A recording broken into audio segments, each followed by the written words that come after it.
আসসালামু আলাইকুম। সবাইকে আমন্ত্রণ জানাচ্ছি এনটিভির নিয়মিত পাক্ষিক অনুষ্ঠান মহিলাঙ্গনে। সঙ্গে আছি আমি আতিয়া ইসলাম। প্রথমেই রয়েছে আলোকপ্রভা।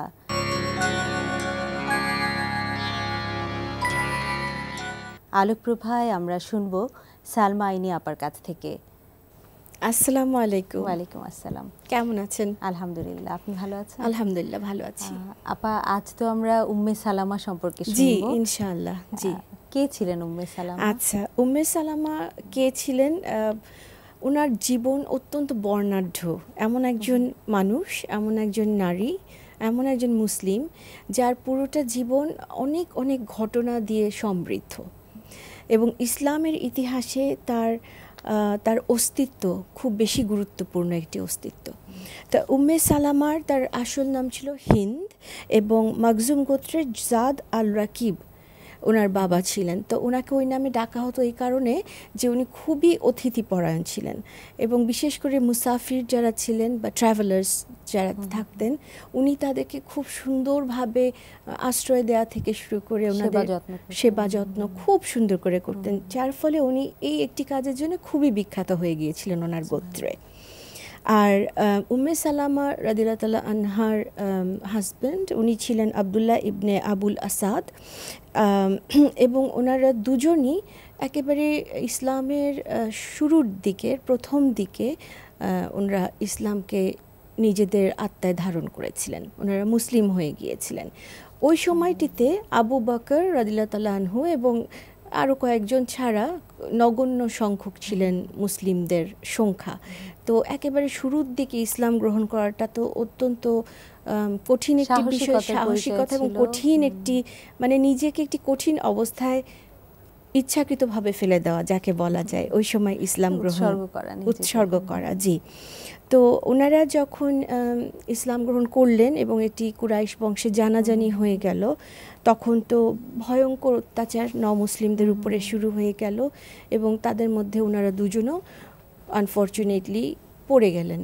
তো যখন অত্যাচারের মাত্রা এত বেশি, এত খারাপ পর্যায়ে গেল যে নবী সাল্লাল্লাহু আলাইহি ওয়াসাল্লাম একসময় এই নতুন মুসলিম বা মুসলিমদেরকে আবিসিনিয়ায় হিজরত করার অনুমতি দিলেন।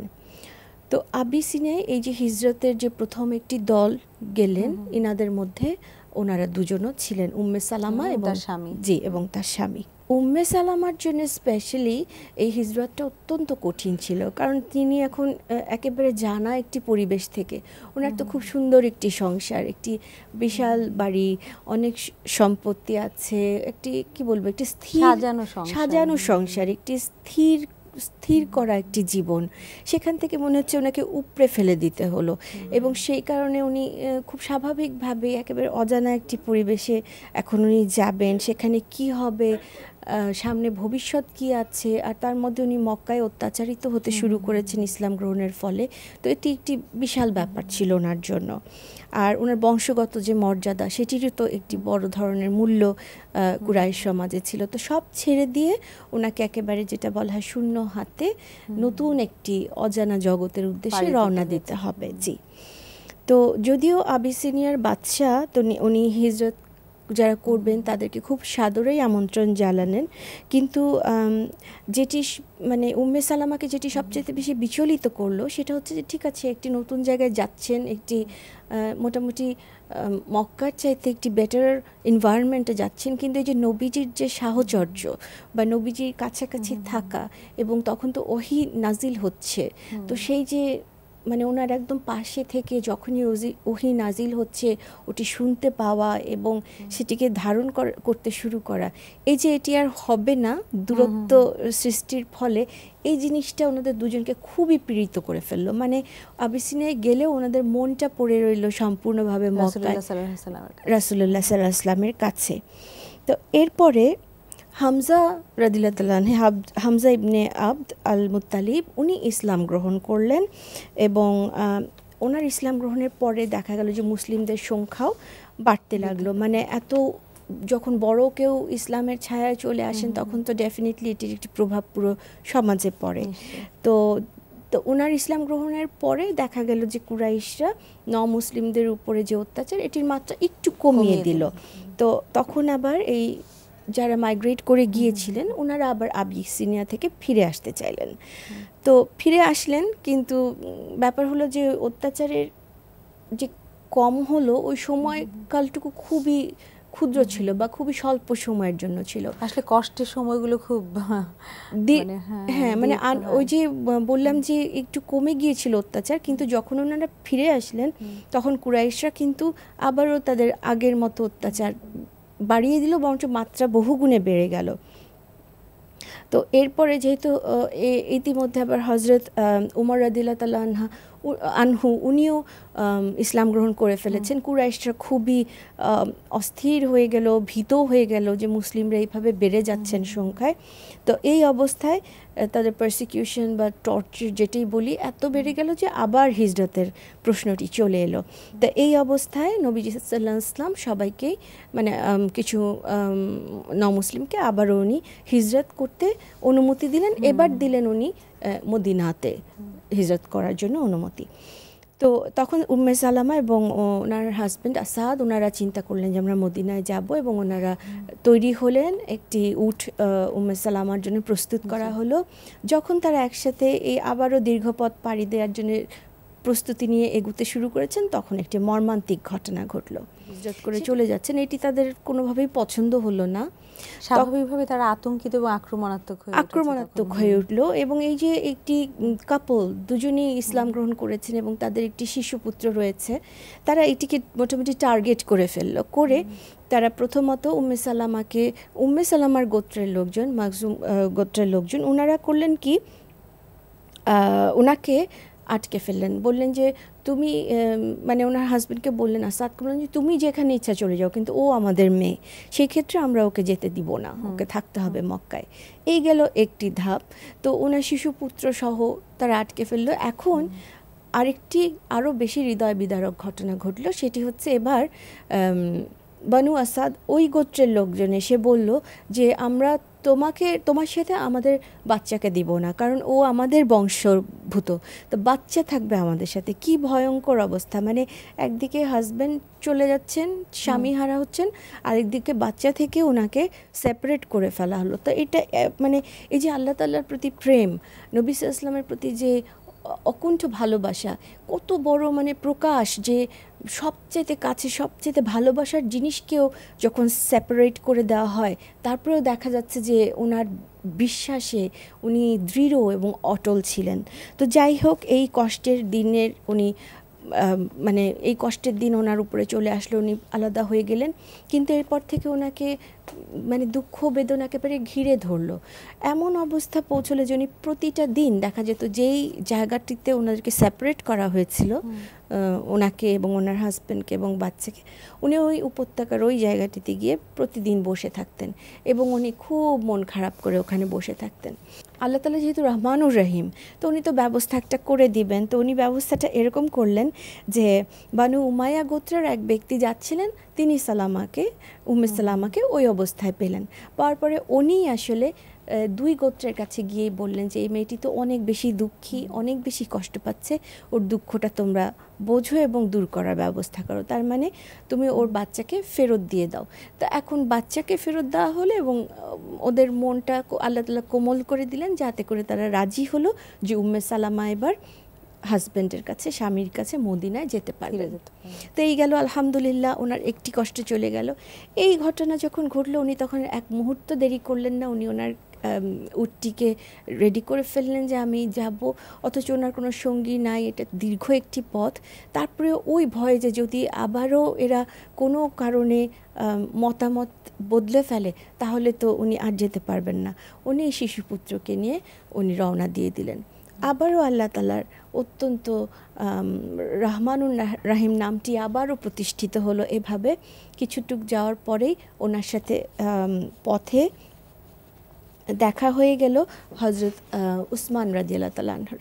এবং উসমান যখন বললেন যে আপনি কে এবং কি ব্যাপার, উনি জানালেন আমি মদিনায় আমার স্বামীর কাছে যেতে চাচ্ছি।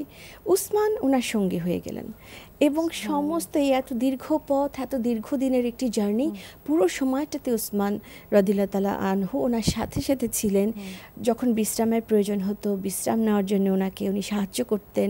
মানে যত রকমের প্রয়োজন পথে হতে পারে একজন মানুষের, সবগুলোতেই দীর্ঘ ওসমান পথে সঙ্গী সঙ্গী হয়ে গেলেন।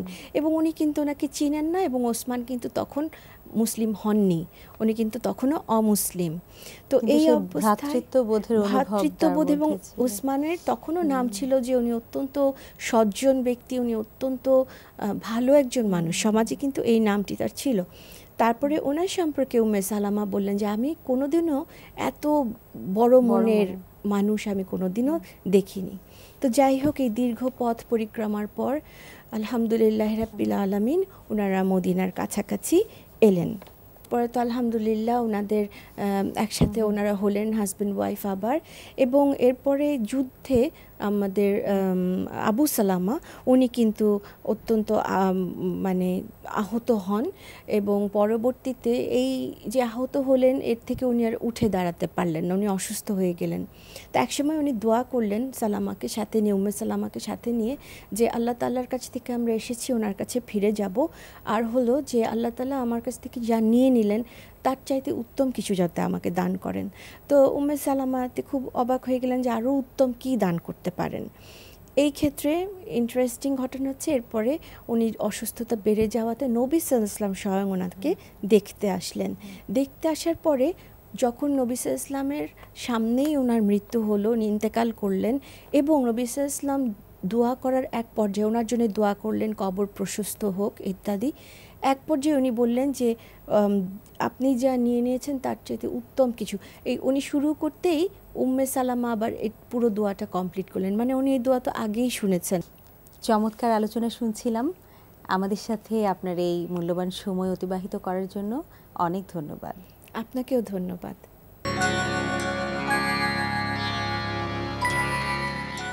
আলোচনায় স্টুডিওতে আমাদের সঙ্গে উপস্থিত রয়েছেন saline Yasmin, associate professor, MIST।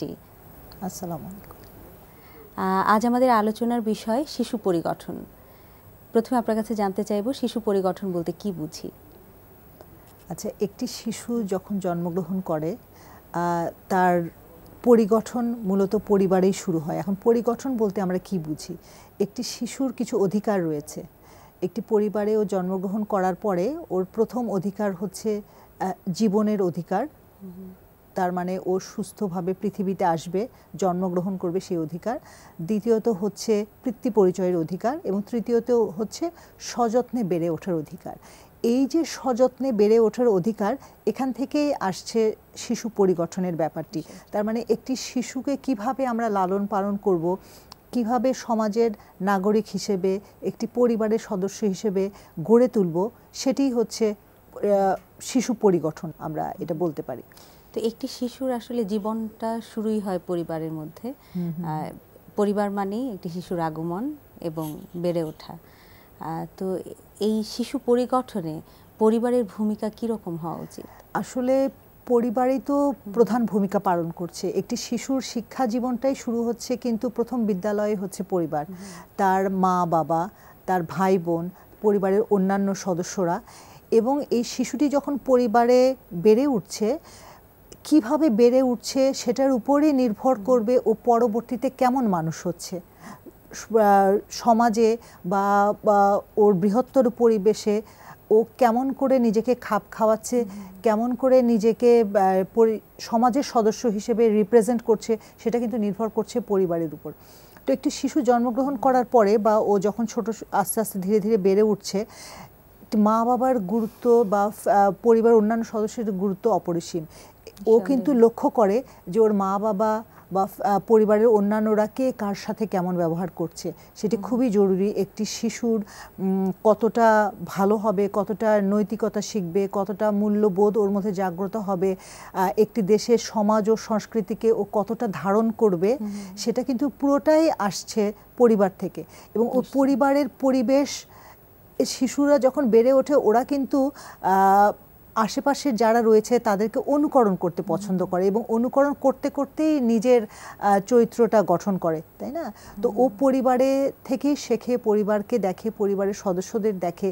তো একটি পরিবারই হচ্ছে প্রধান প্রতিষ্ঠান আমরা বলবো যেটা একটি শিশুকে একটি সুন্দর মানুষ রূপে গড়ে তোলার জন্য সাহায্য করবে। কারণ ও যদি দেখে যে একটি পরিবারে সবসময় ঝগড়াঝাটি লেগে আছে, পরিবারের সদস্যদের মধ্যে ভালো ব্যবহার নেই, বা যদি একান্নবর্তী পরিবার হয় সব সদস্যদের মধ্যে ভালো ব্যবহার নেই, সবাই সবার বিরুদ্ধে কথা বলছে বা ঝগড়াঝাটি হচ্ছে, ওর মানসিক অবস্থাটাও ওরকম হবে, ও সুস্থভাবে বেড়ে উঠতে পারবে না। ও যদি দেখে যে একটি সুন্দর পরিবেশ, একটি বাচ্চা বড় হচ্ছে, মা বাবা ভাই বোন, ওর দাদা দাদি যদি থাকে, ওর যদি চাচাতো ভাই বোন বা খালাতো ভাই বোন যারা আছে সবার মধ্যে সুন্দর একটি পরিবেশ, ওই শিশুর মানসিকতাও এরকম হবে। একটা শিশু যদি দেখে যে এখানে একটা শেয়ারিং টেন্ডেন্সি আছে, সবাই সবার সাথে শেয়ার করছে, সবাই কথাবার্তায় সৎ, কাজে সৎ, হ্যাঁ, সবার মধ্যে নৈতিক মূল্যবোধ আছে, ওর ভিতরেও এগুলো ও লালন করতে থাকবে এবং ও ওরকমই সুন্দর মানুষ রূপে গড়ে উঠবে। মা বাবা থেকে শুরু করে তার পরিবারের অন্যান্য সদস্যদের মধ্যে যে মায়া মমতা, স্নেহ, ভালোবাসা, এবং এই স্নেহ ভালোবাসা লেনদেন, এবং এটা যদি শিশু দেখে, ও কিন্তু ওর মধ্যে যদি এই স্নেহ ভালোবাসার অভাব বোধটা না থাকে, তাহলে কিন্তু ও চেষ্টা করবে ঠিক এই স্নেহ ভালোবাসা, ভক্তি, শ্রদ্ধা সমাজের অন্যান্য মানুষকে দিতে চাইবে, সে ওটাই ছড়িয়ে দিতে চাইবে। আপনি বলছিলেন নৈতিক শিক্ষা এবং মূল্যবোধের কথা, তো এই যে নৈতিক শিক্ষা এবং মূল্যবোধ, এর মাপকাঠিটি কি হবে? একটি শিশুর মধ্যে আমরা যখন এর বীজ বপন করব, তখন সেটি তার আসলে সেই পয়েন্ট অফ ভিউটা বা সেই মূল্যবোধের দৃষ্টিকোণটি কেমন হবে, তাকে কে শেখাবে? আসলে পরিবার থেকে যখন ও যাচ্ছে, প্রথম ও প্রধান দায়িত্ব তো পরিবারের সদস্যদের, মানে মা বাবা যদি সৎ হয় এবং যদি দেখে যে তাদের সকল কর্মকাণ্ডে তারা সততা পালন করছে, তারা তাদের নীতি মেনে চলছেন, তাহলে প্রথম বীজটা কিন্তু পরিবারই বপন করছে। ভালো মন্দের মধ্যে যে পার্থক্যটা, এবং কোনটা আমরা করব কোনটা করব না, এবং সেই সাথে সাথে কিন্তু ধর্মীয় অনুশাসনটাও, ধর্মীয় শিক্ষাটাও অনেক জরুরি। হ্যাঁ, আজকাল আমরা দেখা যাচ্ছে যে ধর্মীয় অনুশাসনটা নেই বলেই বোধহয় কিছুটা বাচ্চারা একটু অন্যরকম হয়ে যাচ্ছে। আমরা আজকাল খুব দুঃখজনক হলেও সত্যি যে আজকাল এই শিশু কিশোরদের মধ্যে কিন্তু অনেক অপরাধ প্রবণতা দেখি, মূল্যবোধের অবক্ষয় দেখি, তাই না? মাদকে আসক্ত হয়ে যেতে দেখি, ছোটোখাটো বিভিন্ন ধরনের অপরাধ প্রবণতা দেখি। এগুলোর কিন্তু মূল ব্যাপারই হচ্ছে পরিবার থেকে এই নৈতিক মূল্যবোধটা শিখছেন এবং এক ধরনের ভ্যাকুয়াম বা একটা শূন্যতা তৈরি হয়েছে, এবং হচ্ছে যখন সে পরিবার থেকে বের হয়ে যখন সে আশেপাশে বন্ধুদের সাথে খেলতে যাচ্ছে, তার মানে সমাজ এবং প্রতিবেশীদেরও কিন্তু একটা দায়িত্ব আছে কিছু শেখানোর। আগে কিন্তু শিক্ষকদের মধ্যে এরকম একটা টেন্ডেন্সি ছিল যে পড়ানোর সাথে সাথে নৈতিকতা শেখানো, মূল্যবোধ শেখানো, দেশের সংস্কৃতিকে উপস্থাপন করা, ঐতিহ্যকে উপস্থাপন করা, এবং শিশুদের মধ্যে ওই ব্যাপারগুলো যাতে চর্চা হয়। এই যে ধর্মীয় অনুশাসন, হ্যাঁ, এই অনুশাসন আমরা আজকাল খবরের কাগজ খুললেই দেখতে পাই যে কিভাবে নারীরা লাঞ্ছিত হচ্ছে, হ্যাঁ, যে অবক্ষয় এমন পর্যায়ে চলে গেছে। উন্নতি হচ্ছে যেমন একদিক দিয়ে প্রযুক্তিগত বা কৌশলগত, অন্যদিকে আমরা দেখছি যে এই যে মানসিক যে অবক্ষয়, মানবিক যে অবক্ষয়, এটি এমন এক ধরনের ধ্বংসের দ্বার প্রান্তে চলে গেছে। শুধু আমাদের সমাজে নয়, গোটা পৃথিবীতে দেখা যাচ্ছে এই অবস্থা। তো এই যে ধর্মীয় অনুশাসনের ভূমিকা এখানে কি, যে একজন কন্যা শিশুর প্রতি একজন হ্যাঁ, আসলে এটা আমার কাছে মনে হয় যে ধর্মীয় অনুশাসন মোটামুটি উঠেই গেছে। মানে আমরা শুধু ধর্মটাকে শুধু কিছু রুটিন ওয়ার্কের মধ্যে বোধহয় রেখেছি, যে হ্যাঁ আমি নামাজ পড়ছি ঠিক আছে, আমি রমজান মাসে সিয়াম পালন করছি ঠিক আছে, আমি ঈদ করছি, মানে রিচুয়াল হয়ে গেছে। কিন্তু ধর্ম যে শুধু এটুকুর মধ্যেই সীমাবদ্ধ নয়, একটা সামগ্রিক জীবন ব্যবস্থা, এটা বোধহয় আমরা ভুলে গেছি, এবং এই প্র্যাকটিসটা আমাদের জীবনে নেই। এখন ছোটবেলা থেকে যদি হচ্ছে এটার থেকে মুক্তির পাওয়ার, এই যে সামাজিক অবক্ষয়, নারীদের প্রতি যে নৃশংসতা, এবং হচ্ছে এই যে ইফটিজিং আমরা দেখি, নারীরা আক্রান্ত হচ্ছে, বা নারী ও পুরুষের মধ্যে বিভিন্ন রকমের বিভেদ, ছেলে সন্তান মেয়ে সন্তানের মধ্যে, এগুলো আসলে সব কিছুই যে আমাদের ধর্মে আছে। আমাদের আসলে কোরআন এবং সুন্নাতে ফিরে যেতে হবে, এবং একটি পরিবারে যদি এই প্র্যাকটিসটা হয় যে হ্যাঁ কিভাবে আমরা সামাজিক আচরণ করব, সেটা পরিবারে বোঝাতে হবে, সেটা বিদ্যালয়ে বোঝাতে হবে, সেটা সামাজিক বিভিন্ন প্রতিষ্ঠানের মাধ্যমে বোঝাতে হবে। বলা যায় যে আমরা নৈতিক শিক্ষার যে মৌলিক বিষয়গুলো তা থেকে অনেক দূরে সরে গেছি এবং এগুলো যতক্ষণ পর্যন্ত না আবার পুনরুদ্ধার করা যাচ্ছে, আমাদের শিশু কিশোরদের মধ্যে এই প্রভাবটা বিস্তার করা যাচ্ছে, এই বোধটা জাগরণ করা যাচ্ছে, ততদিন পর্যন্ত বোধহয় আমরা এর থেকে বেরিয়ে আসতে পারবো না, নৃশংসতা থেকে বা এই অবক্ষয় থেকে। আল্লাহ তাআলা আমাদের সেই বিপদ থেকে রক্ষা করুন। আপনাকে অনেক ধন্যবাদ আপনার মূল্যবান সময় আমাদের স্টুডিওতে এসে অতিবাহিত করার জন্য। আপনাকেও ধন্যবাদ। দর্শক, শুনছিলাম শিশু পরিগঠন বিষয়ে আলোচনা। আমাদের অনুষ্ঠান সম্পর্কে আপনাদের মূল্যবান মতামত এই ঠিকানায় পাঠাতে পারেন। পরিচালক মহিলাঙ্গন, NTV BSEC ভবন, 7ম তলা, 102 কাজী নজরুল ইসলাম এভিনিউ, কারওয়ান বাজার, ঢাকা 12-15। এছাড়াও মহিলাঙ্গনের যে কোনো পর্ব যে কোনো সময় যে কোনো জায়গা থেকে দেখতে ভিজিট করুন www.ntvbd.com এ। এই ছিল আমাদের আজকের পরিবেশনা। ভালো থাকুন, সুস্থ থাকুন। আগামী অনুষ্ঠান দেখার আমন্ত্রণ রইল। আসসালামু আলাইকুম।